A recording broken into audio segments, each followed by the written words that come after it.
So, hello everybody. Welcome to this talk on what's in my container, the Docker Scott CLI and CI to the rescue. I'm Yves. I'm senior software engineer at Docker. I'm mostly working on Docker Scott. So you'll probably hear about Docker Scott this morning in the keynote, and I will show you, what's my vision of that. Especially I'm working on the CLI and on the CI integration of Docker Scott directly. So let's see what we can see, in my container. So just very briefly, I have the slides available and also some a small Git repository, just some of the examples I will just present in the talk, so you can just grab them if you want.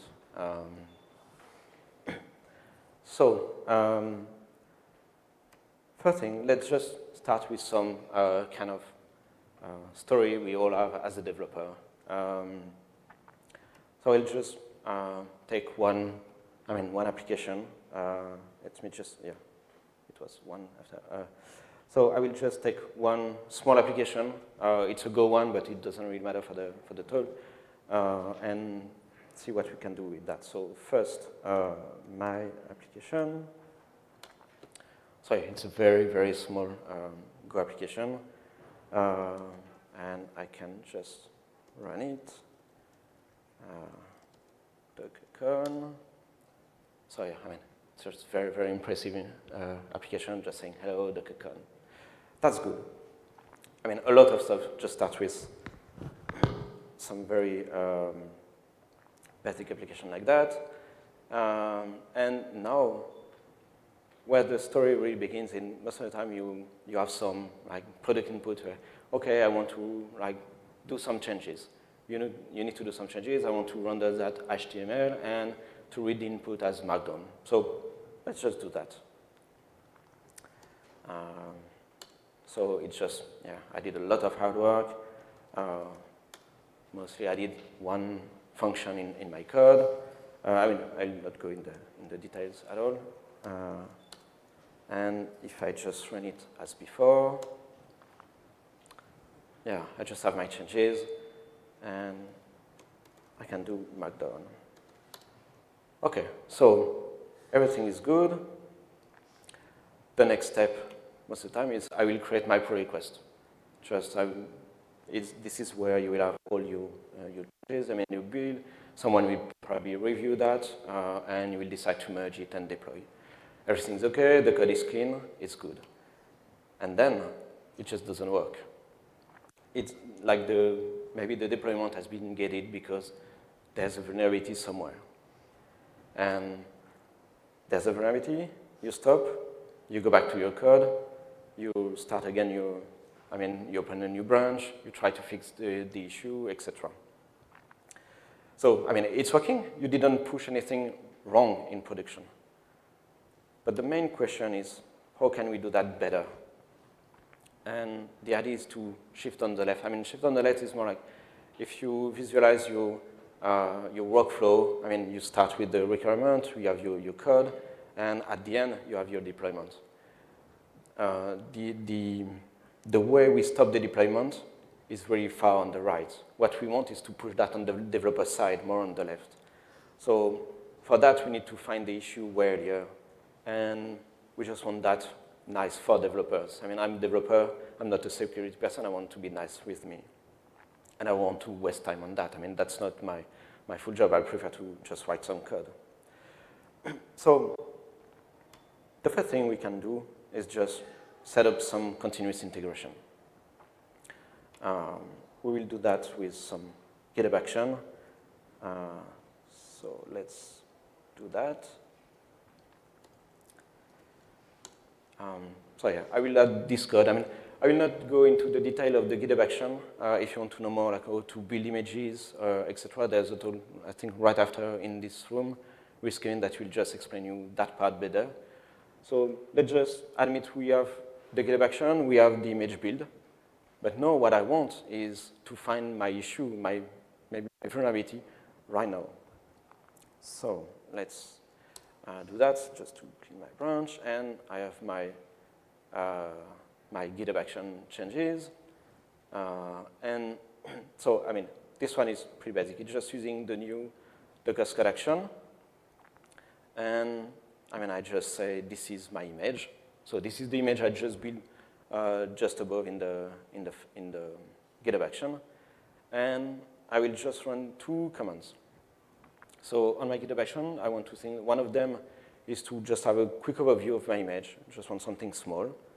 And I want to also see all the details if there's any.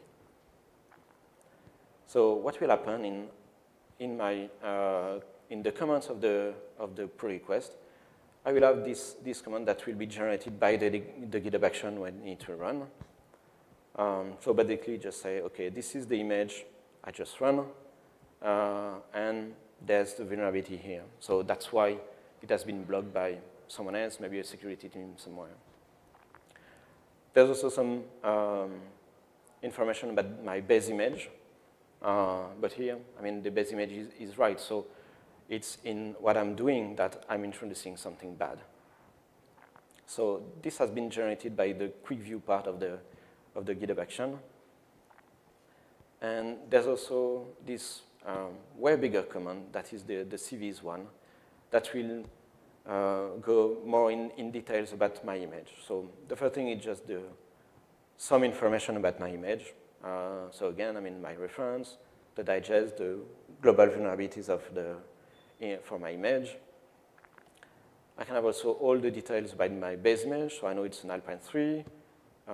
This is the exact digest used, and this is the vulnerability. So no in the base image. And then what I have really interesting in that part, this is the list. So here I have only one of vulnerabilities in my image. So I can go down, and I can know what is the package that is not good, what is the affected range, and what is the fixed version. So with that, I can go back to my code, fix the version, like maybe pull a new dependency, and continue my work on that. I also have all the description there, especially if it's Markdown. I mean, we also render Markdown down, so we have there like this POC and some more details. I mean, it's not to go in detail in this particular vulnerability, but it's the kind of stuff you can have just to try to fix your problem.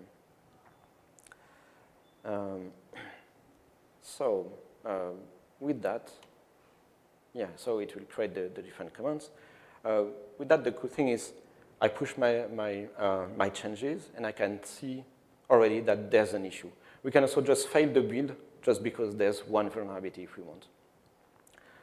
So it's better. It's better, but what I want is to know that before the CI to run. I mean, if I spend, I don't know, maybe days to work on some feature, and then I push that and it just fail, I mean, I just have to go back to my laptop again, start to change again my stuff. So how can I do that even better? I mean, even better and even earlier in the process.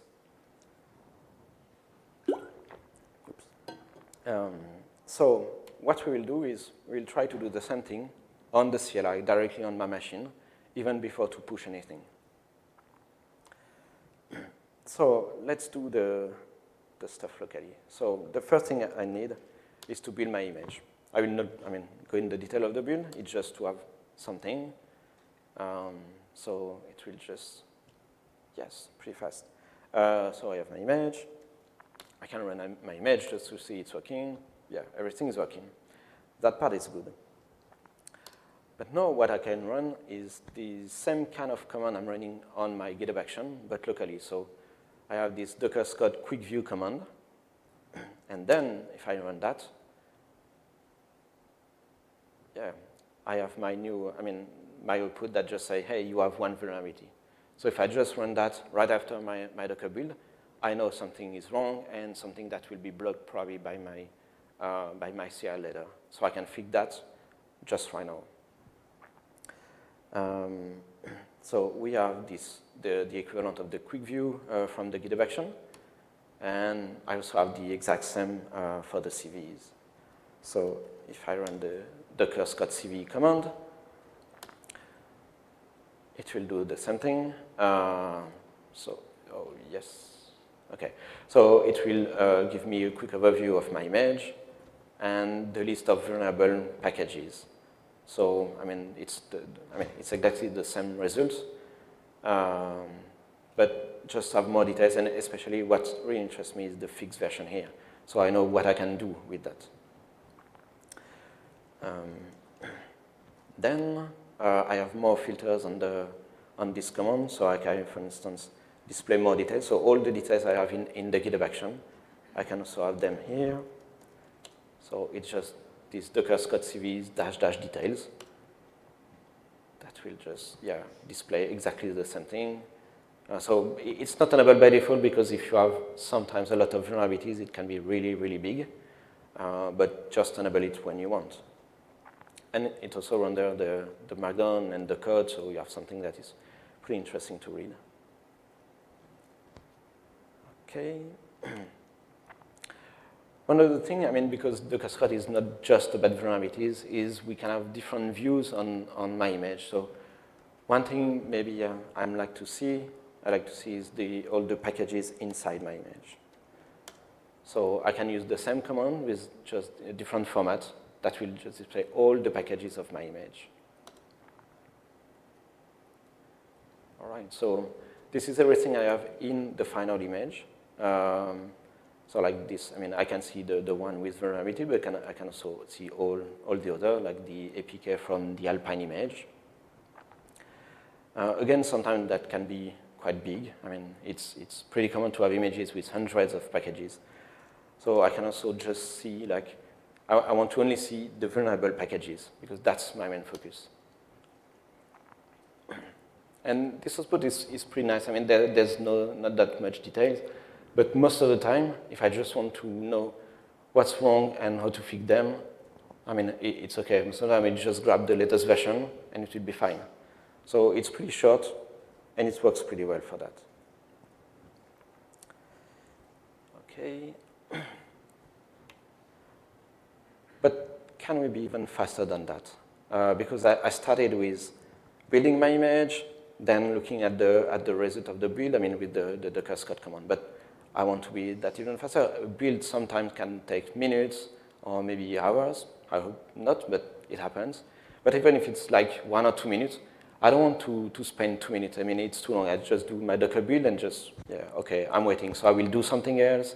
I mean, it's not good. But how can we do that even faster? And the thing is, that's pretty cool with Docker Scott is we can also analyze the file system. We don't need the image to be there. So if I just do, oh, no, it's not this one. So I can do my Docker Scott quick view and just saying, OK, but analyze my local directory right now. And it will also just catch my issue. So even before to Docker build, I can know there's an issue there. It's also interesting if you have more complex build system. Sometimes your image will only be built on the CI because, I mean, whatever the reason or the tool, some, I don't know, architecture you don't have locally, whatever. So you can have that. You can also have the equivalent, I mean, for the, for the Docker Scott CVs command. So, I mean, again, it's kind of expected. I mean, I just have the exact same result. My target is different because it's just my local directory, but what really interests me is that part. It's not if it's in my image or my file system. This is just that part that is really interesting. But as we are analyzing the file system, the results can sometimes be quite different. So if I want to display,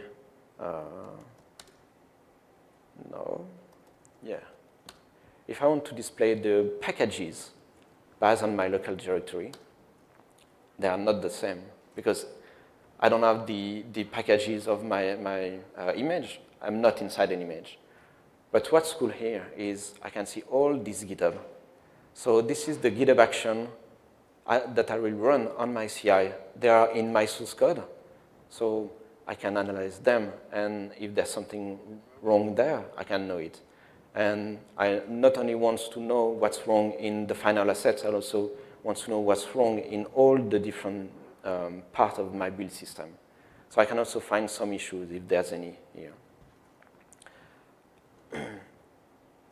So this is pretty, I mean, yeah.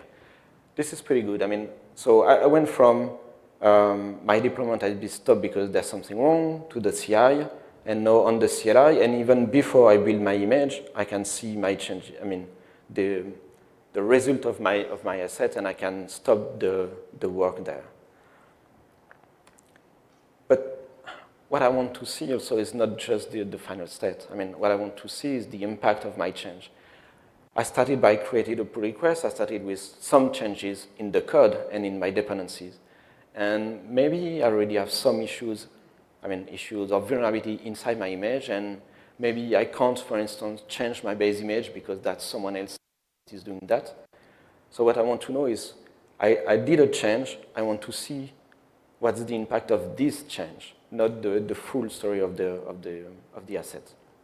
And the goal of that is just to reduce the noise and to give me more information about the decision I need to make. So should I continue? Should I open the pull request? And is it good to go in production? Or should I stop there and fix some issue? So for that, we have a new compare command also. So let's do that in the CLI first. So what we will do is we will compare my local image to the one that has been built before, like maybe on the latest merge from the registry. I'm just adding the ignore change because I just want what's changed and not all the comparison of the image. So I can do that. So I need, the two images. Yeah, and then, I can compare the two. So I have my image. That's the one locally. I have the one from the registry. There's some differences. One of them is, here there's no provenance. It's just my local image. But here I can know that this one has been built from this repository, this Git repository, with this commit. So I can know exactly which one and where it's coming from. I can also see that, yeah, I'm really introducing one more vulnerability here, but I'm also introducing 6 new packages. So it's not just the vulnerability that sometimes is interesting. My environment variable didn't change, but if there's any changes, I will see it there. Some labels have changed. All that labels are created by my CI, but one of the image has been built locally, so I can't see that. And that's the most interesting part. So I have my 6 packages added and 1 vulnerability added. And I can know exactly which one has been added with this vulnerability, and I already displayed the fixed version. So with just this command, I even don't know I don't need to know what I have inside all my image. I just need to know that I'm introducing this issue, so I have to fix that. And, whoops. Yeah, and obviously, I can also do the same thing in my GitHub action. Where's my change? So in my GitHub action, my CI pipeline, I can add this, again, the Scott action with just a new command that is compare. It's the same arguments as my CLI, and it will create a new command. Yeah, it's this one. So basically, it's just the same output. So we have the same comparison. We have the 6 new packages. The one vulnerability we added here. So the labels are a bit different because both of the images now this time are built by my CI. So the only change is the timestamp here. And I can see all the packages that has changed. So this one from Alpine, and this one from Golang. And again, I can see it's this one, this version. There's one more high vulnerability, and this is the idea of the vulnerability. Yeah, and at the same time, I can also see that I'm adding some stuff from this is the Go standard library here.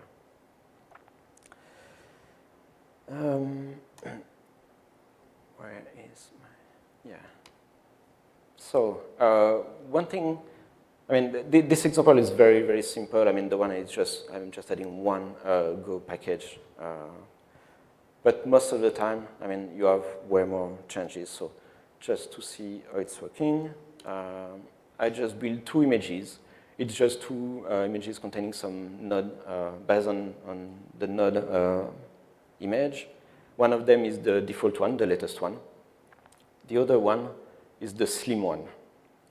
And it's something, I mean, sometimes people just say, yeah, you should use slim, the slim or the slim iPad or whatever.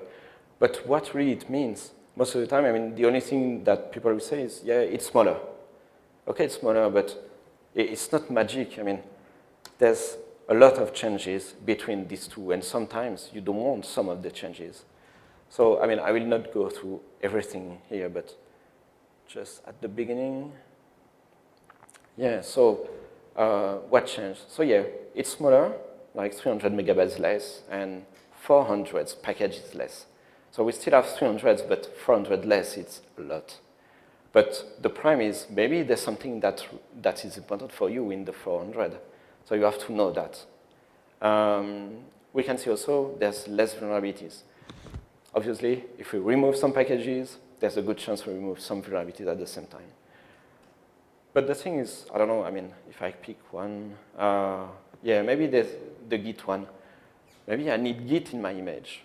And if I just move to Slim, okay, I need extra step because I need to install Git now in my image before it was in my base image. So it's not just about the vulnerability, it's also a way to understand what's inside your image, what are the differences between multiple images.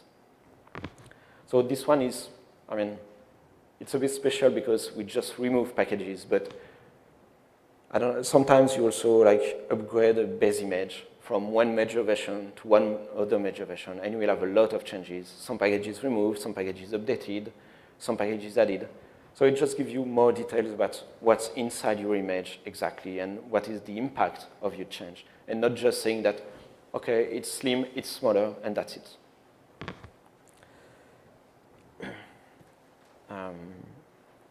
And where is my, so one thing also we can do, no, where is my, okay, it's not, why? Just trying to find the,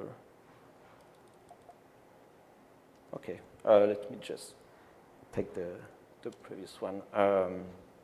So what can I do also that is quite interesting is I can also compare. I will just type that quickly, ignore and change. I can compare my file system also. I don't need to compare just my, my two images.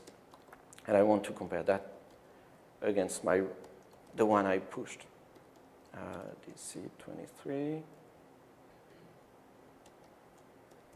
Hello. No. Oh, yeah, if I remove that. Why? Yes, thank you.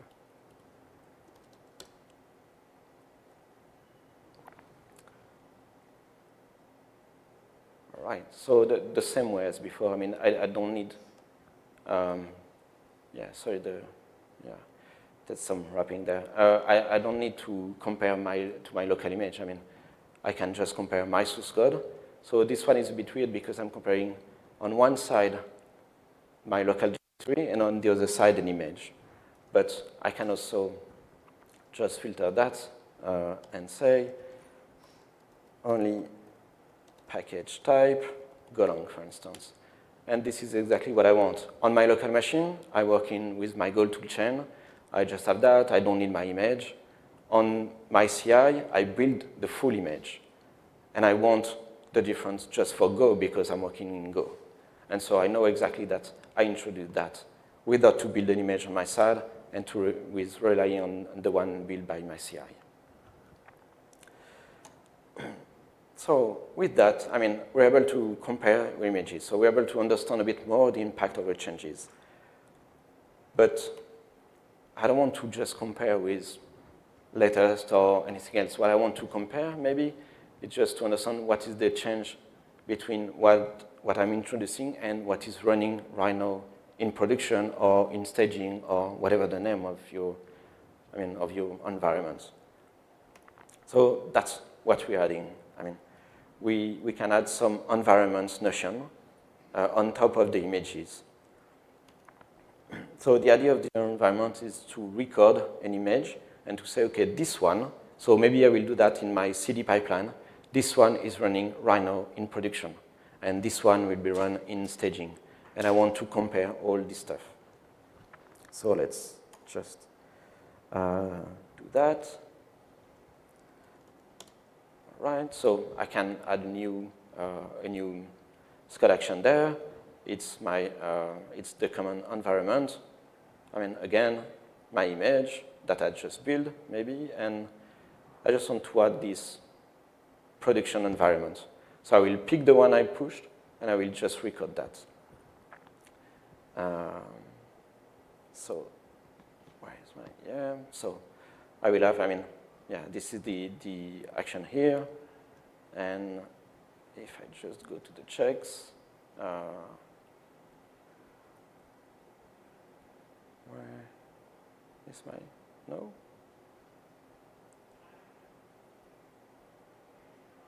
I think I messed up something. Why I don't have that? Oh yeah, I call it check. Okay. Check. Why?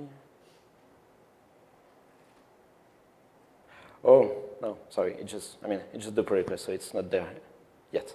So the idea is to merge that, and it will be only on merge. So yeah, that's why I just don't find it. But the idea is not to put that in your CI pipeline directly, but it's more in the CD pipeline. So maybe it's on merge when you deploy, you record that to your production environment, and there's probably another pipeline that will deploy to production or to, whatever, pre-production, whatever the environment you want. So I can do that in the GitHub action, and I can do that directly on the CLI. The cool thing with the CLI, it means if you have, for instance, custom deployment pipeline, you just have to use the CLI. So you can just plug that everywhere you want.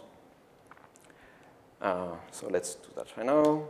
So the first thing I need in that case, right now I was mostly local. I just do my stuff on my side with my local environment, with my local image. In that case, I need to set my organization. I need to say, okay, maybe I'm using different teams. I want to record an environment. The environment is only interesting for one specific organization. So I will just configure that. And it's roughly the same thing I need in the GitHub action, just the Scott environment production and my image. It will just grab the digest of the image just to be able to record the exact right image we want. And then, I can also see that. So if I query the environment production, I should see my image coming. Yeah. So obviously, most of the time, you don't have one single image. You can have multiple applications, and you will see everything that is running that you recorded running in this environment right now. And with that, the thing we can do is to compare to an environment. Before, I need to know exactly the image I want to compare to. Maybe it's latest, but most of the time when you, in your CI pipeline, you will, I don't know, tag your image with the digest of the commit or anything like that. You need to know that. You need to know which one you want to compare to. But I don't want that. The only thing I want is to compare to my environment. So just replace the two with the registry and just say, okay, I want to compare that to the image running right now in my production system. Okay, yeah, it just pulled the part of the image. And yeah, again, it's the same output, but the thing is I don't need to know which image is running right now in production. I just want the one that is running in production. So well, that is pretty good. I started with I'm getting somewhere to I can understand what's the impact of my change regarding the production image. But could it be even smarter? Because it's good to reduce noise. It's good to have insights on how I can make the decision. But what I want is not to make the decision. I want someone else to do, some system to do the decision for me. And in that case, it was easy. If you had, I don't know, multiple severities at the same time, vulnerabilities at the same time, which one is really important and which one you need to ignore. And that's where we added also policies to that stuff. So the goal of the policy is to make that stuff better for me and to be smarter than me. And if it's smarter, if I don't have to decide something, it's just time I can spend on something else more important for me. So I will just rerun some of the commands. And the main difference is I set up the organization before. If I'm local, I'm just exploring my image. But once you connect it to an organization on scott.docker.com, you can define some policies and you can see the results. So let's see what it means on the quick view command first. Because the quick view command, what I really like to do is docker build and docker scott quick view, one after the other. So I build and I know exactly what's the status of my image right now. So it will be almost the same thing. But yeah, right now we are evaluating policies against my local image. And I know, okay, the policy statute failed. Why? Because there's one high vulnerability, critical or high in that case, with fixes. So it's not just there's one vulnerability. It's I have one vulnerability and the fix already exists. So I can update and fix that stuff. If I don't have the policy, it means I have to go through all the vulnerabilities one by one and say, okay, this one has a fix, this one has not a fix, this was in a medium, and we agree that we will not fix the medium, etc. The policy is just smarter than me, just do my job in there. Obviously, it was the same. We have a very dedicated policy command. Policy. So it will, the beginning will be the same, but we will have all the details. So it can say, okay, this is exactly this vulnerability. If you added 10 vulnerabilities, but only one is fixable, you only want to see the one that is fixable. You don't want to see the rest. The rest, if it's not fixable, there's no real magic you can do. Or you can just completely avoid the issue. Remove that, but it's not the same question. So yeah, my cursor, oh yeah, it was there. So we have the quick view, we have the policy. And when it starts to be really, really interesting is when we start to compare. Because that stuff is just about my image. But again, what I'm doing is not, every time I'm doing something, I'm not doing an image. I'm doing an incremental change to something that already exists. And what I want to understand is what is the impact of my change. So if I run again the comparison command, so it's the same as before, it will evaluate the policies for the two images, and it will compare the results of the two.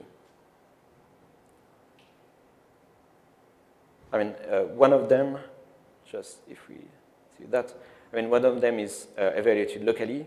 The other one, it's the result funny because the image has been pushed to scott.docker.com. So the policy evaluation has been made on the server side. I'm just getting the results there. And so yeah, most of the comparison is the same, but I have this new block here. As this new block is quite interesting because what it means that I make it worse. So that's really where it starts to be interesting. What I want to know is if my changes make it better, if it makes it worse, if it make it the same. Maybe it's a mix. Maybe in the same changes, I can have one policy that will be worse, one policy that will be better. So we have to decide what we will do. But this is the main point of that. What I want to know is if I just make it better or worse. If it's better, that's good. It can probably go to production. It doesn't mean I fix everything. Maybe there's still some vulnerabilities in my image. But I know I'm not introducing something bad inside. if I make it worse, no, it shouldn't be there. And we can have also the same thing in the GitHub action. So most of the time you want the two. I mean, you want to be able to run that locally, and you will still have the GitHub action that you run and check everything you want. So maybe if the policy is worse, I mean, the result is worse, you will just stop the deployment, stop the pull request, I mean, fail your job. So in the GitHub action, that's the only change we made. I mean, it's not a new command. The cool thing with policy, it's really embedded inside all the different commands. It's not something else you have to run. It's the base of the way the Cascade is working. So we just added the organization to say, okay, this is where I'm storing my policies and all my images.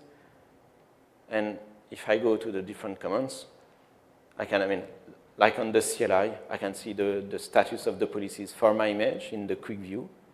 And in the comparison, that is a bit below, yeah, I have this new block that just appeared, that is the policies. And I can see all the policies, all the details, I mean, the different ones, and this one that is worst. So I know there I can stop, I mean, I will fail my pipeline, and I will never be able to merge that pull request and to deploy it at some point. And yeah, so just to summarize a bit the different commands that has been shown. So this is all the commands. Yeah, I think this is all of them. So this is what you can run locally. So for most of them, you don't need an organization. You can just build your image, run that stuff. So you can have the quick view, you can have the CVEs, etc., the different filters on that to have more details. You can even compare two local images.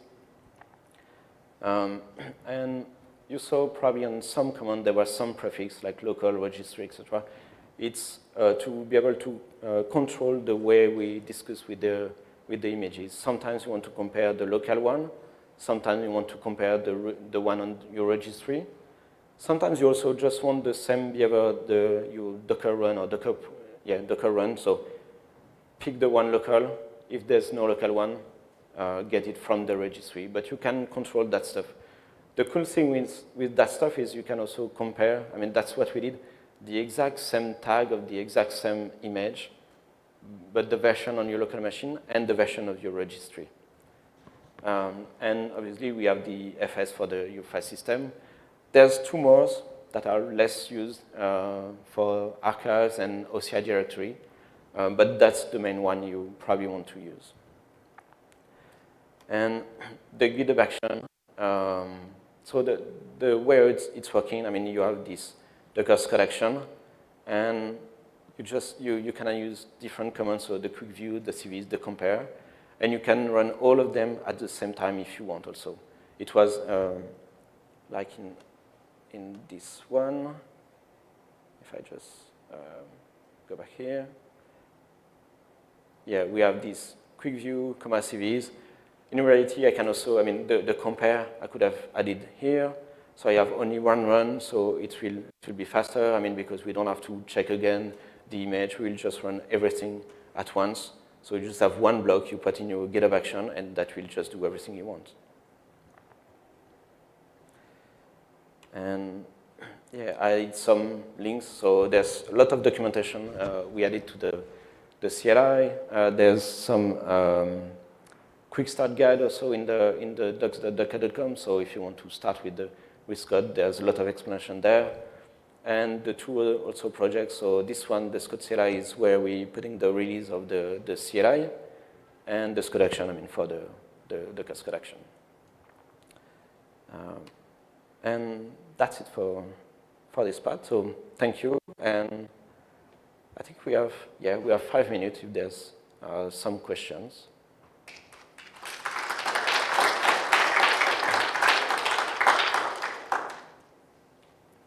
Yeah. Do you have to scroll all the images in the repos in Scout before you can use the CLI?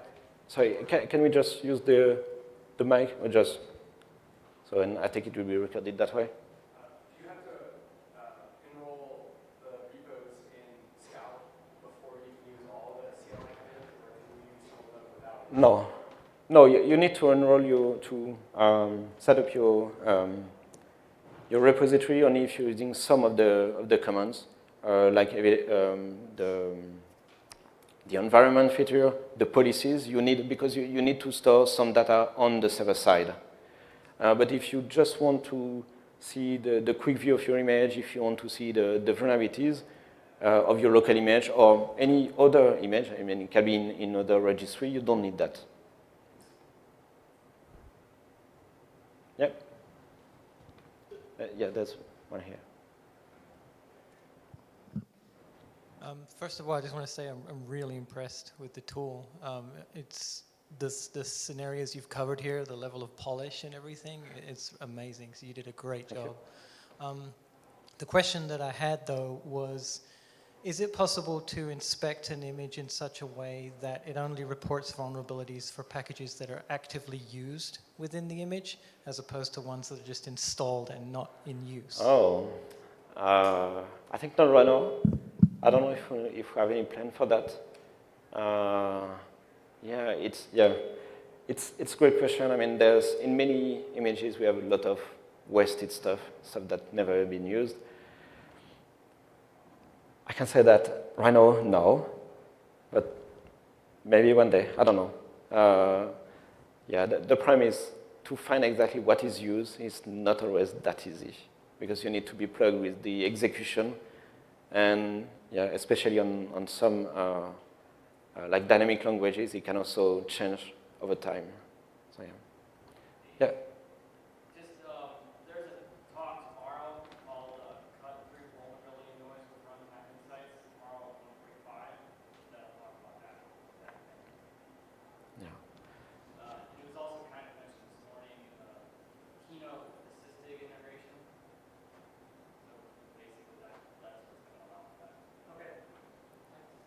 Yeah, the SysDig integration also, I mean, kind of replace part of the environment part, so you don't have to recode to an environment by hand or using your GitHub action. I mean, it will be the SysDig agent that will do that for you directly. That's also pretty cool. Any other question? So, thank you.